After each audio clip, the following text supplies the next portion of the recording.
என்பதையும் தகவல் ஆணையத்தை அதனுடைய தீர்ப்பை ஏன் அரசியல் கட்சிகள் மறுக்கின்றன, செயல்பட மறுக்கின்றன என்பதை பற்றியும் நாம் இங்கு கூடியிருக்கின்றோம்.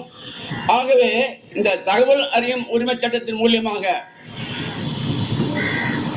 நமக்கு வழங்கப்பட்டுள்ள தீர்ப்பின் முக்கியமான காரணம் என்னவென்றால், நிகழ்வு என்னவென்றால், தகவல் அறிவு சட்டத்தின்படி இந்தியாவில் இருக்கக்கூடிய கட்சிகள் அனைத்தும் தகவல் தருவதற்கு, பொதுமக்களுக்கு தகவல் தருவதற்கு கடமைப்பட்டிருக்கிறது என்ற தீர்வை கூறியிருக்கிறார்கள். ஏனென்றால் முக்கியமாக இந்திய குடிமகன் ஒவ்வொருவரும் ஒரு தன்னுடைய வேட்பாளர்களுக்கு தன்னுடைய வாக்கின் மூலமாக தேர்ந்தெடுப்பு அனுப்புகிறார்கள். அவர்கள் என்ன நடக்கிறது, என்ன செய்கிறார்கள் என்பதை வெளிப்படைத்தன்மையாக இருக்க வேண்டும், அதற்கு அவர்கள் பொறுப்பானவர்களாக இருக்க வேண்டும் என்பதுதான் இந்த முக்கியமான தகவல் உரிமை சட்டத்தின் முக்கிய கொள்கையாகும். ஒரு பாராளுமன்ற உறுப்பினர், ஒரு சட்டமன்ற உறுப்பினருக்கு என்ன உரிமைகள் இருக்கிறதோ அவர் தகவல்களை கேட்பதற்கு, அதை அரசாங்கம் கொடுப்பதற்கு அதே மாதிரியான ஒரு பொறுப்பு சாதாரண குடிமகனுக்கும் இருக்கிறது என்பதை நிலைநாட்டுவதுதான் இந்த தகவல் உரிமை சட்டத்தின் முக்கிய நோக்கம். அதை நாம் நிலைநாட்டுவதற்காக மத்திய தகவல் ஆணையத்தில் இருந்து தகவல் ஆணையத்தில் இரு முக்கியமான நபர்கள் தைரியமாக பொது நலனை முன்னிட்டு அரசியல் கட்சிகளுக்கு தகவல் கேட்டு பல கோரிக்கைகளை, பல தகவல்களை கேட்டிருக்கிறார்கள். அரசியல் கட்சிகள் நாங்கள் தகவல் தருவதற்கு முடியாது, ஏனென்றால் தகவல் உரிமை சட்டம் எங்களை கட்டுப்படுத்தாது என்ற ஆணவ போக்கில் பேசினார்கள், பதில் எழுதினார்கள். சிலர் பதிலே எழுதவில்லை. இதன் காரணமாக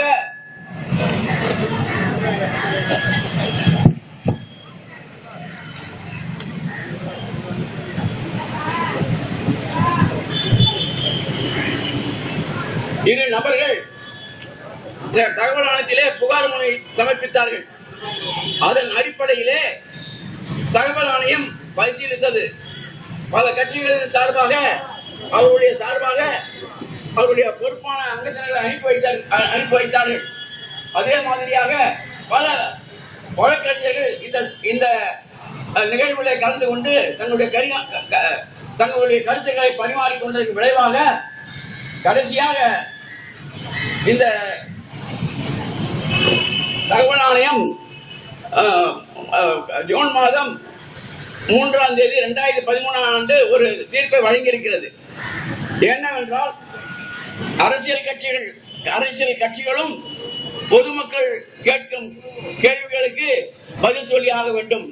ஏனென்றால் அவர்களை வாக்களித்து அனுப்புகிறார்கள், அவர்கள்தான் அவர்களுக்கு பணம் கொடுக்கிறார்கள், அவர்கள்தான் இந்திய குடிமக்களுக்கு உரிமைகளை பேணி காப்பதற்காக அரசியல் கட்சிகள் என்னென்ன உரிமைகளை கொடுக்கிறதோ அதை தட்டி கேட்க வேண்டிய பொறுப்பு அவர்களுக்கு இருக்கிறது என்ற முறையிலே இந்த முக்கியமான தீர்ப்பை வழங்கியிருக்கிறார்கள்.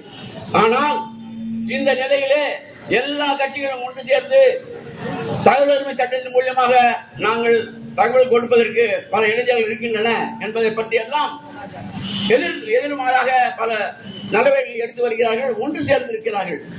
அதை இந்திய குடிமக்களாகிய நாம் ஒவ்வொருவருக்கும் நமக்கு பொறுப்பு இருக்கிறது.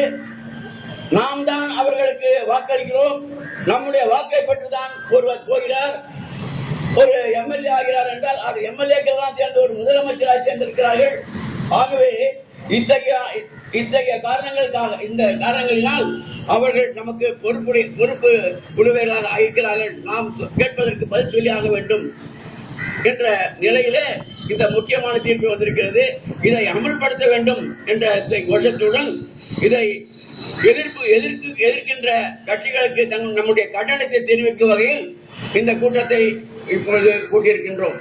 ஆகவே மறுமுறையும் இங்கே வந்திருக்கும் எல்லா மாவட்டங்களிலிருந்தும், சென்னையிலிருந்தும், பல இடங்களிலிருந்து வந்திருக்கும் உங்கள் அனைவரையும் மீண்டும் பணிவுடன் வருக என்று வரவேற்று இப்பொழுது கோஷங்களை முதலாக நாம் 5 நிமிஷங்கள் நம்முடைய கோஷங்களை முழங்க வேண்டும் என்று உங்களை பணிவோடு கேட்டுக்கொள்கின்றேன்.